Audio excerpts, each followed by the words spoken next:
ജീവിതത്തിന്റെ വെയിലത്ത് നടക്കുക എന്ന ശാശ്വത സത്യത്തെ കവിതയിൽ സാക്ഷാത്കരിക്കുകയായിരുന്നു ഇടശ്ശേരി ചെയ്തതെന്ന് ഡോക്ടർ കെ.പി. മോഹനൻ പറഞ്ഞു. പൊന്നാനി ഇടശ്ശേരി സാഹിത്യ മന്ദിരത്തിൽ വെച്ച് ഇടശ്ശേരി കലാപാഠശാല സംഘടിപ്പിച്ച ഇടശ്ശേരി കവിതാ സിംപോസിയം ഉദ്ഘാടനം ചെയ്തുകൊണ്ട് സംസാരിക്കുകയായിരുന്നു ഡോക്ടർ കെ.പി. മോഹനൻ. ജീവിതത്തിന്റെ നേർക്ക് വിപരീത ലക്ഷണ സ്വഭാവമുള്ള പ്രസ്താവനകളുമായാണ് ഇടശ്ശേരി കവിതയിൽ നിറഞ്ഞു നിന്നത്. എപ്പോഴും ദുഃഖത്തിന്റെ പരമാവധിയിൽ നിൽക്കുമ്പോൾ മാത്രമാണ് സുഖത്തെക്കുറിച്ച് ആലോചിക്കാനാവുകയുള്ളൂവെന്ന് ഇടശ്ശേരി കവിതയിൽ നിരന്തരം പറഞ്ഞുവെച്ചുവെന്നും അദ്ദേഹം പറഞ്ഞു. ഇടശ്ശേരി ഇന്ത്യയുടെ ഇരുണ്ട കാലം തുടങ്ങുന്നത് കണ്ടില്ല എന്നുള്ളത് വളരെ പ്രധാനമാണ്. തന്റെ നേത്രങ്ങൾ കൊണ്ട് അദ്ദേഹത്തിന് അത് കാണേണ്ടി വന്നില്ല. പക്ഷേ ഇന്ത്യ ഇങ്ങനെ പോയാൽ എവിടേക്കാണ് പോകുന്നത് എന്നുള്ളത് അദ്ദേഹത്തിന് തിരിച്ചറിയാൻ കഴിയുമായിരുന്നു. 74-75 അടിയന്തരാവസ്ഥ വരുന്നത്. അടിയന്തരാവസ്ഥയാണ് ഇന്ത്യയുടെ രാഷ്ട്രീയ ചരിത്രത്തെ തന്നെ ആകെ മാറ്റിമറിക്കുന്ന വളരെ പ്രധാനപ്പെട്ട ഒരു സന്ദർഭം എന്ന് പറയുന്നത്.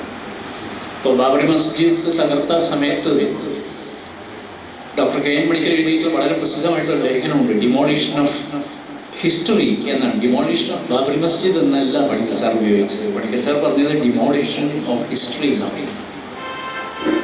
ഒരു ഇമാജിൻഡ് ഹിസ്റ്ററി ഉണ്ടാക്കാനുള്ള ശ്രമം, ഭാവനാത്മകമായ ഒരു ചരിത്രം നിർമ്മിക്കാനുള്ള ഒരു ശ്രമം എങ്ങനെ ഇന്ത്യയിൽ നടന്നുകൊണ്ടിരിക്കുന്നു എന്നുള്ളതിന്റെ വളരെ കൃത്യമായിട്ടുള്ള ഉദാഹരണങ്ങൾ.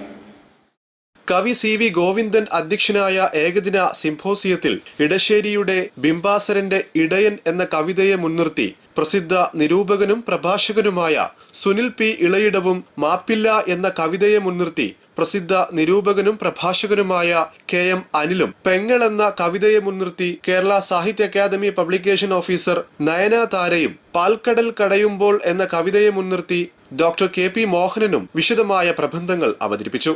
ബിന്ദു പി, ഇന്ദു, മീര എന്നിവർ ഇടശ്ശേരി കവിതകൾ ആലപിച്ചു. പരിപാടിയിൽ ഇ. ജയകൃഷ്ണൻ സ്വാഗതവും ടി.വി. ശൂലഭാണി നന്ദിയും പറഞ്ഞു.